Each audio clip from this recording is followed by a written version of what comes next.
गाना गाने वाला गधा।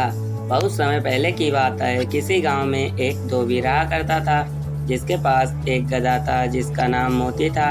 चूंकि धोबी स्वभाव से बहुत ही कंजूस था, इसलिए वह अपने गधे को जानबूझकर चारा पानी नहीं देता था और उसे चरने के लिए बाहर भेज दिया करता था। इस कारण गधा बहुत ही कमजोर और लाचार हो गया था।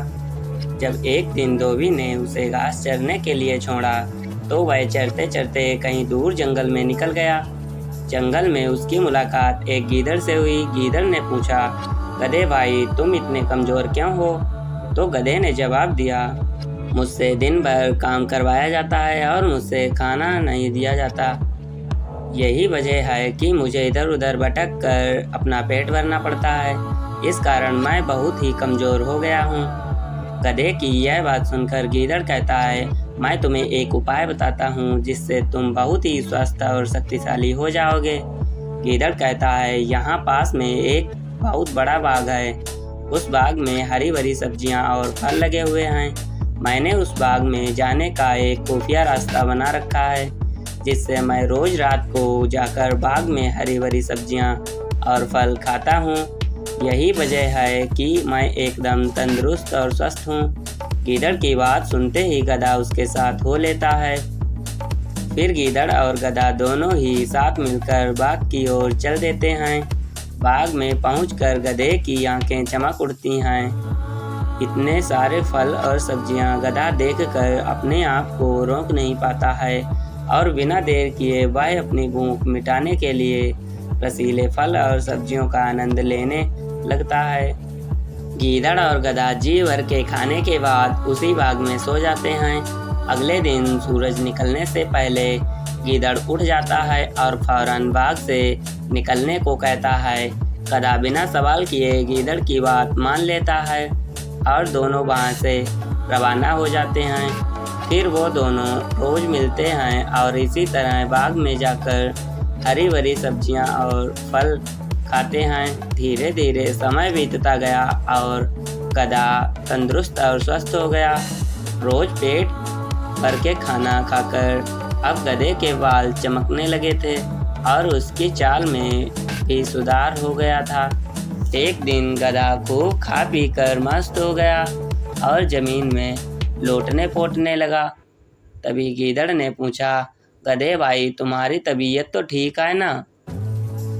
तो गधा कहता है, आज मैं बहुत ही खुश हूँ और मेरा गाना गाने का मन कर रहा है।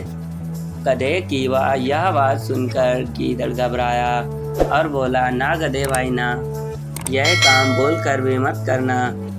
बोलो मत, हम चोरी कर रहे हैं। कहीं बाग के मालिक ने तुम्हारा बेसुरा गाना सुन लिया और यहाँ आ गया तो बहुत ही बड़ी मुसीबत हो जाएगी। भाई, इस गाने वाने के चक्कर में मत पड़ो। गीदड़ की यह बात सुनकर गधा बोला, अरे गीदड़ भाई, तुम क्या जानो गाने के बारे में। हम गधे तो खानदानी गायक हैं। हमारा ढैंचू ढैंचू राग तो लोग बड़े शौक से सुनते हैं। आज मेरा गाने का मन बहुत है, इसलिए मैं तो गाऊंगा। गीदड़ समझ जाता है कि गधे को गाने से अब कोई नहीं रोक सकता। गीदड़ को अपनी गलती का आभास हो जाता है। फिर गीदड़ बोला, गधे भाई, तुम सही कर रहे हो। गाने वाने के बारे में हम क्या जाने। अब तुम बता रहे हो तो मुमकिन ही है कि तुम्हारी सुरीली आवाज़ सुनकर बाग का मालिक फूल माला लेकर तुम्हें पहनाने ज़रूर आएगा।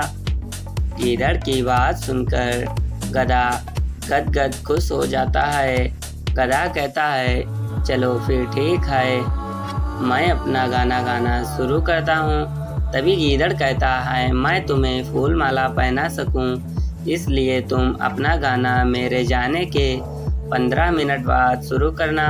इससे मैं तुम्हारा गाना खत्म होने से पहले यहाँ वापस आ जाऊँगा। गीदड़ की यह बात सुनकर गधा और भी ज़्यादा फूला नहीं समाता है और कहता है, जाओ भाई गीदड़, मेरे सम्मान के लिए फूल माला लेकर आओ। मैं तुम्हारे जाने के 15 मिनट बाद गाना शुरू करूँगा। गधे के इतना कहते ही गीदड़ वहाँ से 9 2 11 हो जाता है। गीदड़ ने जाने के बाद गधा अपना गाना शुरू करता है। गधे की आवाज़ सुनते ही बाघ का मालिक लाठी लेकर वहाँ पहुँच जाता है। वहाँ गधे को देख बाघ का मालिक कहता है कि अब समझ आया कि तू ही है जो मेरे बाघ को रोज चर के जाता है। आज मैं तुझे नहीं छोड़ूंगा। इतना कहते ही बाघ का मालिक लाठी से गधे की खूब जमकर पिटाई करता है। बाघ के मालिक की पिटाई से गधा अधमरा हो जाता है और बेहोश होकर ज़मीन पर गिर पड़ता है। तो दोस्तों, हमें इस कहानी से यह सीख मिलती है कि अगर कोई हमारी भलाई के लिए कुछ बात समझाता है तो उसे मान लेना चाहिए। कभी कभी हालात ऐसे हो जाते हैं कि दूसरों की बात ना मानने से हम बहुत ही मुसीबत में पड़ सकते हैं। तो दोस्तों, यहाँ पर कहानी समाप्त होती है। यदि हमारी कहानी आप लोगों को अच्छी लगी हो तो प्लीज़ वीडियो को लाइक, शेयर और चैनल को सब्सक्राइब अवश्य कर लें। मिलते हैं फिर से कोई अगली कहानी में।